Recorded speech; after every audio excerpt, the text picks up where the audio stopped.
નમસ્તે મિત્રો, આજે 25 ફેબ્રુઆરી 2026 નો દિવસ છે. આજે ગુજરાતની વિધાનસભામાં મેં ગૃહમંત્રીને એક પ્રશ્ન ઉપસ્થિત કર્યો હતો કે 2012માં સુરેન્દ્રનગરના થાનગઢ ખાતે જે દલિત હત્યાકાંડ થયો, પોલીસે ગોળીઓ મારી દીધી દલિત સમાજના યુવાનો ઉપર અને એના કારણે નિર્દોષ યુવાનોનો જીવ ગયો. એ ઘટનાને આજે 15 વર્ષ થવા આવ્યા છે, પરંતુ એ ઘટનામાં ન્યાય મળ્યો નથી. એટલે એ ઘટના આજે ગુજરાતની વિધાનસભામાં ઉપસ્થિત કરી અને મેં એવો પ્રશ્ન પૂછ્યો હતો કે દલિત હત્યાકાંડ થાનગઢમાં જે થયો એના પછી સરકારે જે તપાસ કમિટી નિમિત્તી એનો અહેવાલ પણ 2013માં આવ્યો. તો એ અહેવાલમાં કમિટીએ જે કાંઈ સૂચન સરકારને રજૂ કર્યું એ સૂચન પ્રમાણે સરકારે પગલાં લીધા કે નહીં. તો સરકારમાંથી ગૃહમંત્રીએ મને એવો જવાબ આપ્યો કે ભાઈ એ પગલાં લીધા નથી, હજુ વિચારણા હેઠળ છે, એવો મને લેખિત જવાબ આપ્યો. 2012ની ઘટનામાં હજુ વિચારણા ચાલુ છે કે પગલાં લેવા કે ન લેવા. તો કયા મોઢે આ ચાલતું હશે? પછી એવું થયું કે આજે રાત્રે હું અત્યારે અહીંયા ગાંધીનગર બેઠો હતો અને અચાનક જ વાલજીભાઈ ત્યાં નીચે મને મળી ગયા. આમ તો મને ખ્યાલ નતો કે અહીંયા છે, પણ અચાનક કુદરતના પરવાને તે આજે મને મળી ગયા. અને વાલજીભાઈના દીકરાનો જ આ પ્રશ્ન હતો. પાછું મને તો ખબર નથી કે વાલજીભાઈ અહીંયા ગાંધીનગરમાં હશે કે અહીંયા ધારાસભ્ય નિવાસમાં હશે, પણ સારું કુદરતનું કરવું કે આજે હું બોલ્યો ને આજે અચાનક જ મને મળી ગયા. એમણે ભાવ વ્યક્ત કર્યો કે મારે 2 શબ્દો લોકોને કહેવા છે.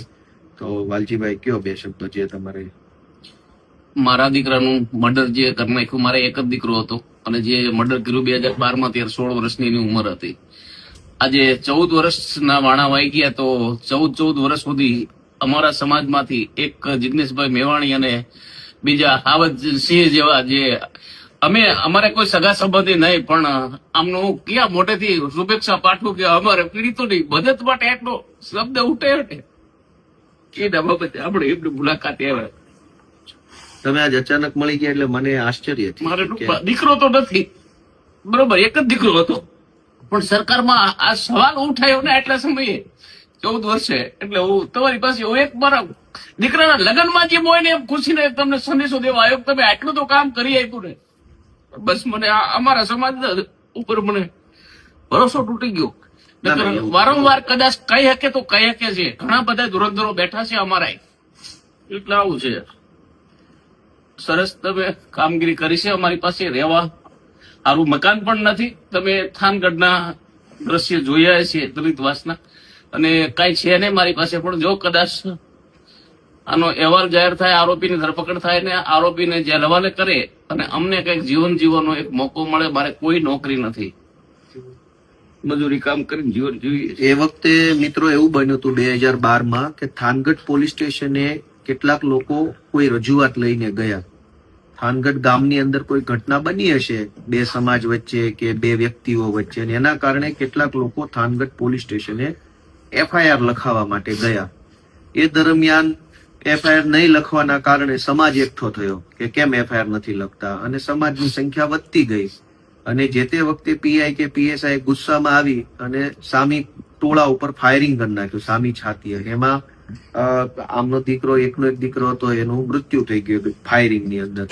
અને ત્યાર પછી સરકારે એક તપાસ કમિટી બનાવી અને તપાસ કમિટીએ 2013માં એનો રિપોર્ટ આપ્યો. એ રિપોર્ટમાં એને શું લખ્યું છે તો સરકાર જાણે. મેં આજે એવી માંગણી કરી કે 2012ની ઘટના 2013માં રિપોર્ટ આવ્યો તો 2026 થયું છતાંય પગલા કેમ નથી લીધા? હવે એક બાપે પોતાના દીકરાના મૃત્યુ પછી ન્યાય માટે 15 વર્ષ સુધી રાહ જોવી પડે તો વ્યાજબી વાત નથી. સરકાર તો બહુ મોટી મોટી વાતો કરે છે. એટલે આજે મને અંદરથી જ મનથી એવું થયું કે મારે આ ઘટના ઉપર રજૂઆત મૂકવી જોઈએ, અને મેં મૂકી. અને વાલજીભાઈ આજે અચાનક જ કુદરતી મને મળી ગયા, એટલે મારું સૌભાગ્ય છે કે જેમની ઘટના હતી એ પોતે આજે મળ્યા છે. તો વાલજીભાઈ, બીજું તો આપણે લાચાર માણસ નથી કઈ કરી શકતા. હું સરકારમાં રજૂઆત કરું અને ભગવાનને પ્રાર્થના કરીએ કે એને કઈક સદબુદ્ધિ આપે કે કઈક આપણને ન્યાય મળે. બીજું તો આપણે શું અત્યારે કરી શકવાનું?